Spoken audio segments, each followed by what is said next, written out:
ছাদের কোণায় একটু জল জমেছিল। আমি কাপড় মেলতে গিয়ে খেয়াল করিনি। হঠাৎ এক পা পিছলে গেল, শরীরটা কাত হয়ে পড়ে যাচ্ছিলাম নিচের দিকে। মনে হচ্ছিল এই বুঝি সব শেষ। ঠিক তখনই কেউ যেন মুহূর্তেই আমাকে টেনে নিল নিজের দিকে। দুহাত আমার কাঁধে, কোমরের চারপাশে ওর শক্ত আলিঙ্গন। আমি পড়িনি। আমি পড়ার আগেই আটকে গেছি রনের শক্ত বুকে। আমার চোখ তার চোখে। কিছুক্ষণ আমরা দুজনেই চুপ। নিঃশ্বাস দ্রুত কিন্তু শব্দহীন। সে ধীরে বলল, টিনা, সাবধানে থাকতে পারো না তুমি? আমি কাঁপা গলায় শুধু বললাম, ভাবতেই পারিনি।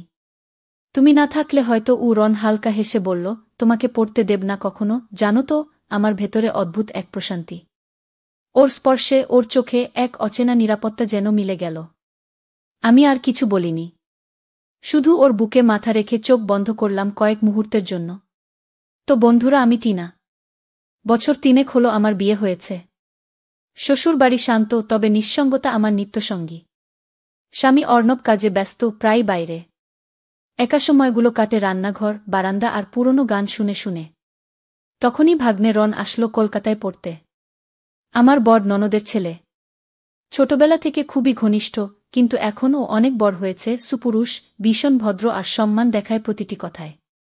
রন আমাকে মামি না বলে টিনা দি ডাকে। ওর চোখে একটা অন্যরকম মায়া। যেন অনেক কথা জমে থাকে, বলেও না। একদিন সকালে রান্না করছিলাম।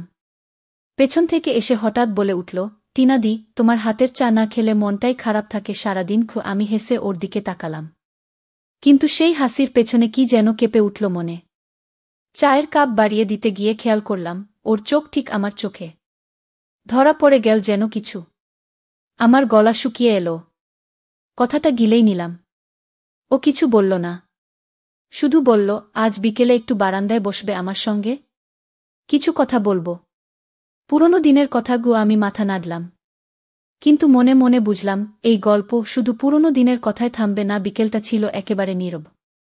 জানালার পর্দা হালকা বাতাসে দুলছিল, আর আমি বারান্দায় বসে চা নিয়ে অপেক্ষা করছিলাম। রন এল নিঃশব্দে। আজ তার চোখে যেন একটা অন্য রকম ভাব। বসল আমার পাশে, খুব কাছাকাছি। টিনা দি, জানো, আমি যখন ছোট ছিলাম ভাবতাম তুমি একদিন সিনেমার নায়িকা হবে, হঠাৎ বলে উঠল সে।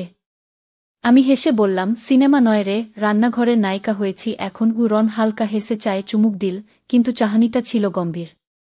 তুমি জানো, এখানে এসে আমার মন শান্ত হয়। সারাদিনের ক্লান্তি যেন তোমার পাশে এসে ভেঙে পড়ে। ও বল ধীরে। আমি চুপ। কিছু বলতে পারলাম না। যেন কোনো অদৃশ্য সীমারেখায় দাঁড়িয়ে আছি আমরা, যা অতিক্রম করা যায় না, কিন্তু না ছুঁয়েও থাকা যায় না।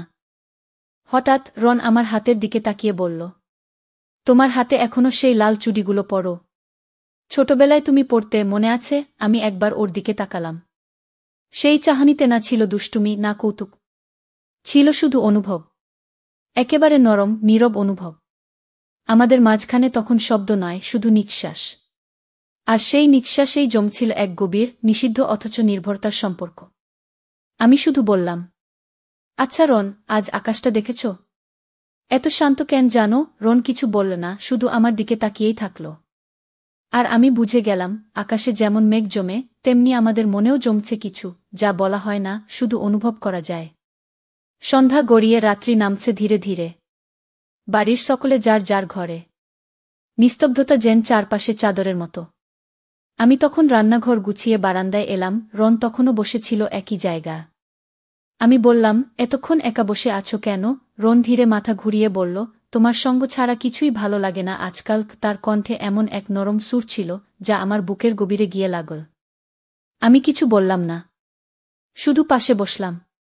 একটু চুপ করে থাকার পর সে আবার বলল, টিনা দি, তুমি কি জানো? আমার জীবনে যদি কেউ সত্যি করে মন বোঝে, তাহলে সেটা তুমি। আমি তাকালাম তার দিকে। ওর চোখে কোনো কৌতুক নেই, কোনো ছেলেমানুষি নেই, কেবল এক নিখুঁত প্রশান্তি, এক গভীর টান। আমি হেসে বললাম, তুই তো আমার ছোট রন। এভাবে ভাবিস কেন? ও এক মুহূর্ত চুপ। তারপর বলল, ছোট তো কেবল বয়সে, অনুভবে তো নয়, তাই না? আমি কেঁপে উঠলাম। কথাটা যে এত সত্য তা নিজেও বুঝতে পারছিলাম। এই অনুভব আমাদের মাঝে নতুন কিছু তৈরি করছে, যা ভাষায় বলা যায় না, কিন্তু দুজনেই বুঝতে পারছি।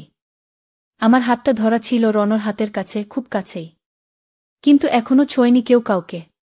তবুও যেন হাজার কথার স্পর্শ ঘিরে আছে আমাদের। আমি শুধু বললাম, এই সম্পর্কটা ঠিক কি জানি না, কিন্তু এর মধ্যে কোনো জোর নেই। শুধু এক রকমের শান্তি আছে। রন ধীরে মাথা নাড়ল। ঠিক তাই। কিছু কিছু সম্পর্ক কথা চায় না, শুধু থাকা চায়। সেই রাতে আমরা আর কোনো শব্দ করিনি, শুধু পাশাপাশি বসে থাকলাম। বারান্দার বাতাসে আমাদের অনুভব মিশে রইল, নিঃশব্দে, ধীরে, গভীরে। রাত তখন গভীর হয়ে এসেছে। আমরা তখনও বারান্দায় পাশাপাশি। কথা কম, অনুভব বেশি। হঠাৎ বিদ্যুৎ চলে গেল। চারদিক অন্ধকারে ঢেকে গেল, শুধু দূরে একটা রাস্তার বাতি টিমটিম করছে। আমি একটু চমকে উঠলাম। হালকা বাতাসে আমার ওড়নাটা উড়ে এসে রনের গায়ে লেগে গেল। রন সেটাকে ধীরে সরিয়ে দিল। হাতটা তখনও আমার কাছেই ছিল। এত অন্ধকারে চোখে কিছু দেখা না গেলেও তার উপস্থিতি স্পষ্ট ছিল আমার কাছে। আমি ফিসফিস করে বললাম, বিদ্যুৎ গেলে আমার একটু ভয় করেছি। রন তখন একটুও না ভেবে বলল, ভয় পেজো না, আমি তো আছি পাশে। কুশে কথার মধ্যে ছিল এক অভয়, এক আশ্রয়। মনে হচ্ছিল এই অন্ধকারে ওর কণ্ঠই যেন একমাত্র আলো। তখন হঠাৎ করে একটুখানি বাতাসে আমার হাতটা তার হাত ছুঁয়ে গেল। এই ছোঁয়া ছিল না আচমকা, না ইচ্ছাকৃত, বরং ছিল এক নিঃশব্দ সম্মতি। আমি হাত সরিয়ে নিইনি, রনও না। আমরা দুজনেই একরকমভাবে নিঃশব্দে বসে থাকলাম। কোনো কথা নেই, কোনো তাড়া নেই, শুধু অন্ধকারের মধ্যে এক অনভিপ্রেত শান্তি। হয়তো এটা ভালোবাসা ছিল না এখনো, কিন্তু তার থেকেও কিছু গভীর ছিল। ছিল একরকম বোঝাপড়া, একরকম স্বস্তি। বিদ্যুৎ আসার অনেক পরে আমরা বুঝতে পারলাম, এই নিস্তব্ধ রাতটা আমাদের মধ্যে এক নতুন অধ্যায় শুরু করে দিয়েছে। ছাদের কোনায় একটু জল জমেছিল। আমি কাপড় মেলতে গিয়ে খেয়াল করিনি। হঠাৎ এক পা পিছলে গেল, শরীরটা কাত হয়ে পড়ে যাচ্ছিলাম নিচের দিকে। মনে হচ্ছিল এই বুঝি সব শেষ। ঠিক তখনই কেউ যেন মুহূর্তেই আমাকে টেনে নিল নিজের দিকে। দুহাত আমার কাঁধে, কোমরের চারপাশে ওর শক্ত আলিঙ্গন। আমি পড়িনি। আমি পড়ার আগেই আটকে গেছি রনর শক্ত বুকে। আমার চোখ তার চোখে। কিছুক্ষণ আমরা দুজনেই চুপ, নিঃশ্বাস দ্রুত কিন্তু শব্দহীন। সে ধীরে বলল, টিনা, সাবধানে থাকতে পারো না তুমি? আমি কাপা গলায় শুধু বললাম, ভাবতেই পারিনি তুমি না থাকলে হয়তো। রন হালকা হেসে বলল, তোমাকে পড়তে দেব না কখনো। জানো তো, আমার ভেতরে অদ্ভুত এক প্রশান্তি। ওর স্পর্শে, ওর চোখে এক অচেনা নিরাপত্তা যেন মিলে গেল। আমি আর কিছু বলিনি, শুধু ওর বুকে মাথা রেখে চোখ বন্ধ করলাম কয়েক মুহূর্তের জন্য। কেউ কিছু বলেনি, শুধু হাওয়ার শব্দ আর দুটি হৃদয়ের নিঃশব্দ স্পন্দন, যা শব্দের চেয়েও বেশি কিছু বলছিল। সেদিনের পর থেকে আমি আর রন যেন একটু বদলে গেলাম। আগে যেভাবে কথা বলতাম সেটাও এখন আর আগের মতো ছিল না। চোখে চোখ পড়লেই একটা অদ্ভুত সংযোগ কাজ করত, অস্বীকার করলেও অনুভবটা থেকে যেত। একদিন সকালের দিকে রান্নাঘরে আমি কাজ করছিলাম। রন হঠাৎ পাশে এসে দাঁড়াল। খুব সাধারণ ভঙ্গিতে বলল, কাল তুমি ভিজে পড়ছিলে, ঠান্ডা লেগেছে? আমি মাথা নাড়লাম, তেমন কিছু না। তুমি ঠিক সময়ে না এলে হয়তো পড়েই যেতাম গে। রন হালকা হেসে বলল, আমি শুধু পড়ে যাওয়া থেকে তোমাকে বাঁচাইনি, মনে হচ্ছে আরও কিছু থেকে বাঁচাতে চাই। কি? আমি চুপ করে গেলাম। মনে হচ্ছিল হৃৎপিণ্ডটা কানের পাশেই স্পন্দিত হচ্ছে। রন হঠাৎ খুব স্বাভাবিক স্বরে বলে উঠল, টিনা, জানো, কারো পাশে যদি না থেকেও সবসময় তার উপস্থিতি অনুভব করা যায়, সেটা কি ভুল? আমি তাকালাম ওর দিকে। আমাদের মাঝে তখন শুধু একটা কড়াইয়ের ফোঁসফোঁসের শব্দ আর নিঃশব্দে গলে যাওয়া অনুভব। সেই দিন বুঝতে পারলাম, আমরা দুজনেই একই অনুভূতির পথে হাঁটছি, যদিও ঠিক কি নাম দেব সেটা জানি না। রন আর আমরা বুঝতে পারছিলাম এই অনুভূতির গভীরতা অনেক, কিন্তু এর পথ খুব সরু। কিছুদিন আমরা কথাবার্তা কমিয়ে দিলাম, অযথা মুখোমুখি হওয়া এড়িয়ে চলতে শুরু করলাম। তবু যখনই চোখে চোখ পড়ত, মনে হতো দুটি মনের মাঝে এক অসমাপ্ত কথোপকথন জমে আছে।